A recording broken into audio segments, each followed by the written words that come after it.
Hey everyone, this is Don Johnson with Hot Results Copywriting, and this video will be covering not using scarcity to sell more. And this can be sometimes a sketchy topic or a questionable thing, where people will have a something like a video or downloadable thing they sell online, but they say, okay, only 17 more at this price. And obviously that isn't ideal. If you think about it as a neutral or kind of interested customer, you want to know how that product helps your life, not just that, oh yeah, it's going to be gone soon, which is kind of, if you think about it, this is sometimes a deceptive strategy, and I can't advocate it, only if it's for physical products or something that's truly intended for a small group, or you just have to cut off like a book sale, 100 copies, and that's it, because you need to move on with it, whatever other reasons. As long as you're using it for sort of manipulative or deceptive means, it can't be. I think it's pretty much illegal.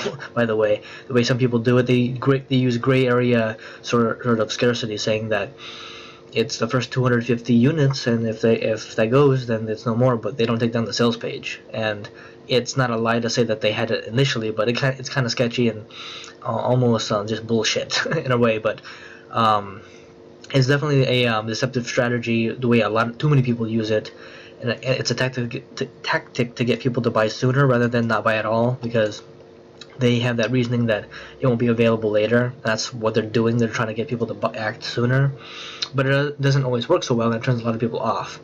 And again, the only situations in which it's alright, or is if you actually have the strategy or sort of promise up front that you have the units, let's say physical products shipped out, only 150 units, and then you might have, like I said, a situation where you only want to sell 250 units of something because it's, let's say, a product that you have to put manual labor into, like emailing back and forth or whatever. That would be ethical, but you still have to kind of follow through with taking down the sales page, or kind of for the legality of it, especially.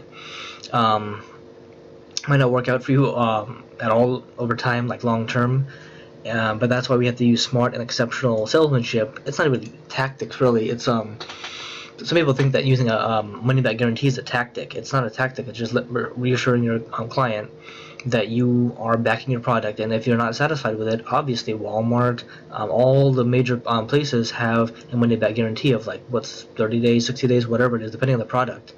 And that's not necessarily a tactic. It's sort of like a safety net, I see it as, to bring customers in because they might be skeptical. It's a strategy, but it's not a tactic, because tactics are sort of the lower end in my eyes. In some ways, like that's almost a tactic to use a scarcity. Using countdown timers is a tactic, something temporary that you don't necessarily abide by, and the page might go down like, okay, the product disappears within 24 hours. Unless it actually literally disappears, then don't use stuff like that. That's for like Thanksgiving, Black Friday sale, where literally some stores literally have that. But if you're using it as a kind of deceptive tactic, we have to move away from that, because that's not good for long-term sales and trust with your customers. Sometimes we just have to avoid smaller skeptical methods, the tactics and techniques, in order to get the sale. And I'm telling you right now that you don't have to use scarcity or any of those sketchy tactics in order to sell more, especially if you're just starting out and you don't know what to do. The flip side to this is just emphasizing the necessary needed benefits and features of your product in the right ways, so your potential buyer and client doesn't get turned off by lame stuff like what we just mentioned. Like if, let's say, you were to hire me to do your stuff, we won't be using any of the deceptive or manipulative stuff.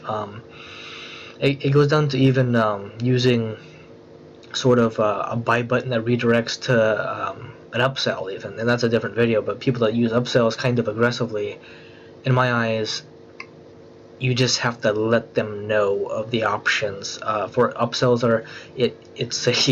they buy one product and they're redirected to a higher level product that complements the original, but that's also possibly a tactic, not necessarily a strategy. It's the would you like the fries with that kind of burger thing, where you go to McDonald's or any burger place and would you like a drink with that. It's the combo where you literally don't think about it like, oh yeah, I spent more money, but I wanted the fries not at all. Wow.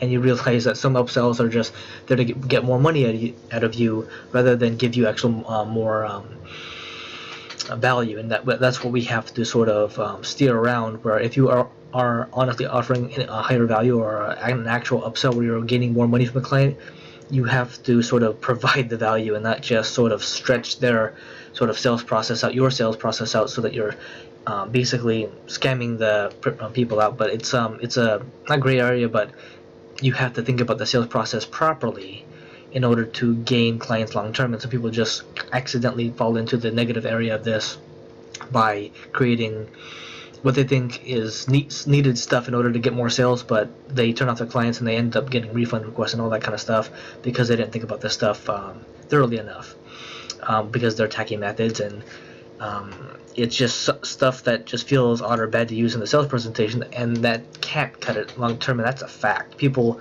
who get too many refund requests have their payment processor shut down, PayPal gets shut down. You have to talk on the phone with PayPal and like kind of for each refund request. It's not a fun process, and it's just a pain in the ass if you're not doing things properly. But that's why the elements on a sales page, a sales letter, a sales presentation have to be spot on and just ethical from the start. And just if you want to transcend all of that in your own sales process, please just reach out and talk to me about what your questions are, because I'm seeing in other places, YouTube and other just clients in general are wondering a lot about just these different aspects of marketing, upsells, scarcity, how to get more sales, like what are the people doing. And I can answer that, personally. It's not a big deal for me to just illuminate you, just give you guidance on what you need to do and possibly just work with you to create your first sales letter. But that's pretty much it for this video. I'm not using scarcity to sell more. And yeah, thank you.